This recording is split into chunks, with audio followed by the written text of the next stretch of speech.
And show public. तो आज हम करने वाले हैं प्रोबेबिलिटी चैप्टर का एक क्वेश्चन। तो देखते हैं प्रोबेबिलिटी में कौन सा क्वेश्चन हमारे दिया गया है। तो प्रोबेबिलिटी में क्वेश्चन है हमारे पास कुछ ऐसा।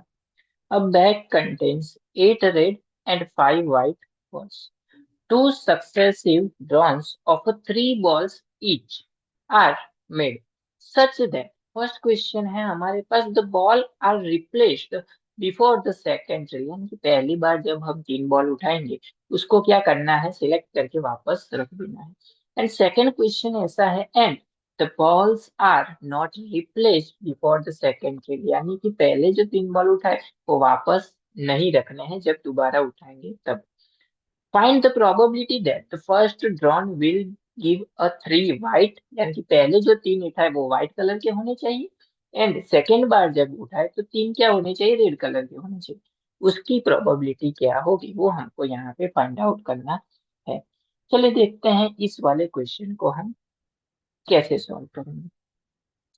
सबसे पहले तो यहाँ पे क्वेश्चन में टोटल बॉल्स कितने हैं वो लिख लेते हैं हम लोग। 8 हमारे पास रेड कलर के बॉल्स हैं प्लस 5 जो है वो वाइट कलर के बॉल्स है, यानी कि टोटल कितने बॉल्स हो गए, 13 बॉल्स टोटल हो गए। अभी आते हैं हम लोग हमारे फर्स्ट क्वेश्चन पे। फर्स्ट क्वेश्चन क्या बोलता है कि balls are replaced before the second tray, यानी कि पहली बार जब हम उठाएंगे तो उसको क्या है, हम वापस रख सकते हैं। यहाँ पे क्वेश्चन में सबसे पहले क्या है कि पहले जो 3 सिलेक्ट हो वो 3 क्या होने चाहिए, व्हाइट कलर के बॉल्स होने चाहिए। तो उसके लिए व्हाइट जो है वो पहले दिया हुआ है, तो ये जो इवेंट है वो हम ले लेते हैं व्हाइट बॉल के लिए। तो प्रोबेबिलिटी ऑफ ए क्या होगी, तो प्रोबेबिलिटी की आपको फॉर्मूला पता होनी चाहिए, वो होती है number of favourable outcome upon number of total outcome. चलिए यहाँ पे फेवरेबल आउटकम का मतलब क्या है कि तीनों जो बॉल सिलेक्ट करेंगे वो क्या होंगे, व्हाइट होंगे। इसका मतलब व्हाइट कितने थे, टोटल 5। 5 में से कितने सिलेक्ट होंगे, 3, यानी कि 5C3 अपॉन टोटल कितना था, टोटल आउटकम, तो टोटल बॉल्स कितने थे, 13। 13 में से कितने सिलेक्ट हो गए, 3, यानी कि 13C3। अब इसको सिंप्लीफाई करने के लिए आपको एक फॉर्मूला पता होनी चाहिए, एनसीआर की फॉर्मूला। किसकी फॉर्मूला, एनसीआर की फॉर्मूला।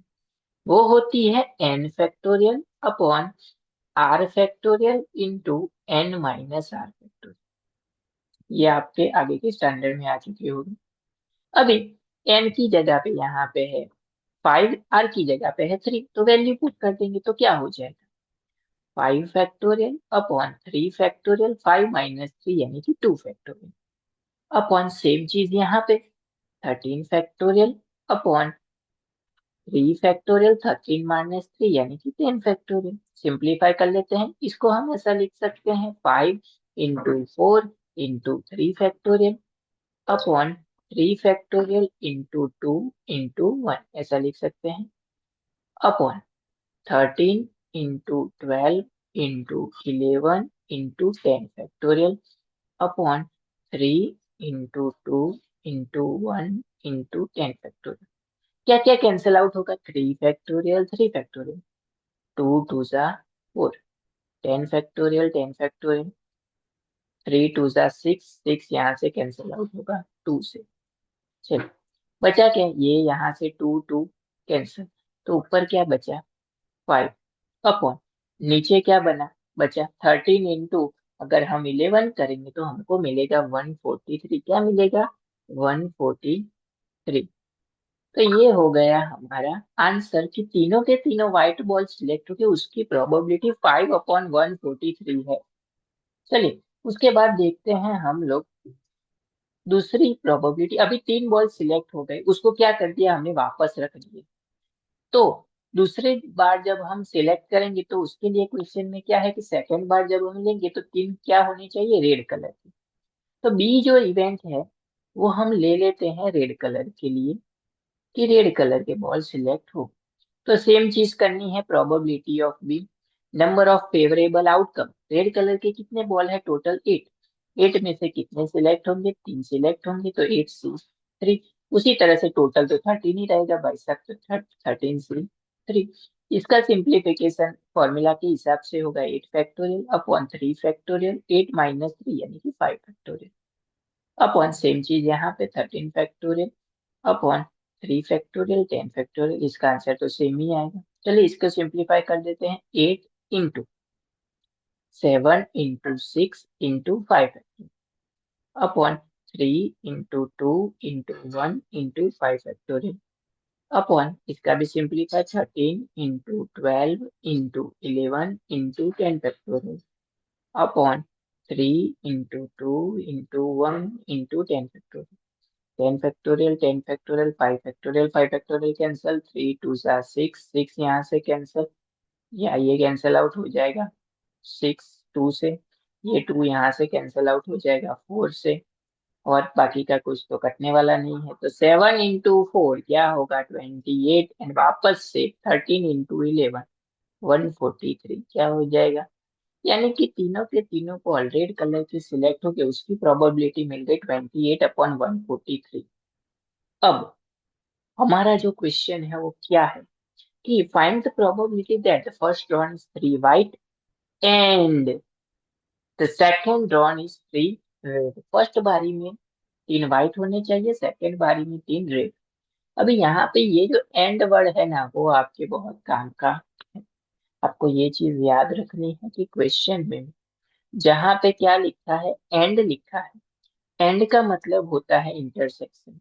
एंड अगर क्वेश्चन में और लिखा हुआ है तो और का मतलब होता है यूनियन।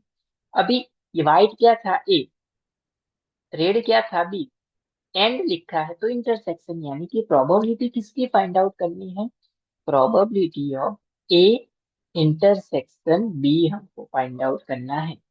अभी दोनों इंडिविजुअल इवेंट है, यानी कि प्रोबेबिलिटी ऑफ, इसकी फॉर्मूला होती है A into probability of B. Simple बात है। यस, चल प्रोबेबिलिटी ऑफ ए क्या थी हमारी, 5/143 इंटू प्रोबेबिलिटी ऑफ बी थी 28/143। इसको हम मल्टीप्लाई करेंगे तो हमको मिलेगा 140/20,449। तो ये हो गई टोटल प्रोबेबिलिटी, जब 3 व्हाइट बॉल सिलेक्ट होंगे उसके बाद 3 रेड बॉल सिलेक्ट होगी उसकी प्रोबेबिलिटी। अब आते हैं हम लोग हमारे सेकंड क्वेश्चन। कौन से क्वेश्चन पे, सेकंड नंबर के क्वेश्चन। अभी सेकंड नंबर का जो क्वेश्चन है वो क्या बोलता है, वो कहता है कि the ball are not replace. यानी कि इसमें हम यही यूज करेंगे कि पहले 3 बॉल हमने सिलेक्ट कर दिए व्हाइट, अब वो जो व्हाइट बॉल सिलेक्ट हुए उसको हमको वापस नहीं रखना है। इसका मतलब क्या हुआ कि बाकी के जो रेड कलर के सेकंड बारी में सिलेक्ट होंगे वहां पे टोटल क्या हो जाएगा, 13 की जगह पे क्या हो जाएगा, 3 कम हो जाएगा, यानी कि क्या हो जाएगा 10। तो यहाँ पे जब पहली बारी में बॉल लिया उसको वापस नहीं रखा, उसके लिए इसको हम लिखते हैं probability of B by A. क्या लिखते हैं, प्रोबेबिलिटी ऑफ बी बाय ए। ये तभी अप्लाई होता है जब किसी भी चीज को हम सिलेक्ट करें और उसको वापस से काउंट ना करें तब। अब प्रोबेबिलिटी ऑफ बी क्या था रेड कलर के लिए, तो वो तो हमको पता है क्या था, 8C3 अपॉन, अभी टोटल 13C3 था लेकिन 3 वाइट सिलेक्ट हो गए उसको वापस नहीं रखा, तो टोटल क्या हो जाएगा, 13 में से 3 कम यानी कि 10। तो 10 में से वापस से 3 क्या होंगे, सिलेक्ट होंगे। तो इसका सिंप्लीफिकेशन वापस से 8 factorial upon 3 factorial, 8 - 3 5 factorial upon इसका भी 10 फैक्टोरियल अपॉन 3 फैक्टोरियल, 10 - 3 यानी कि 7 factorial.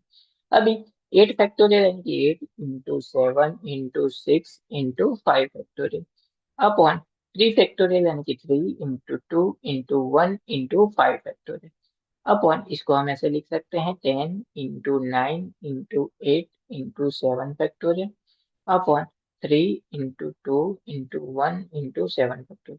7 factorial, 7 factorial, 5 factorial, 5 factorial, 3 × 2 = 6, 6 cancel, 3 × 3 = 9, 2 × 4 = 8।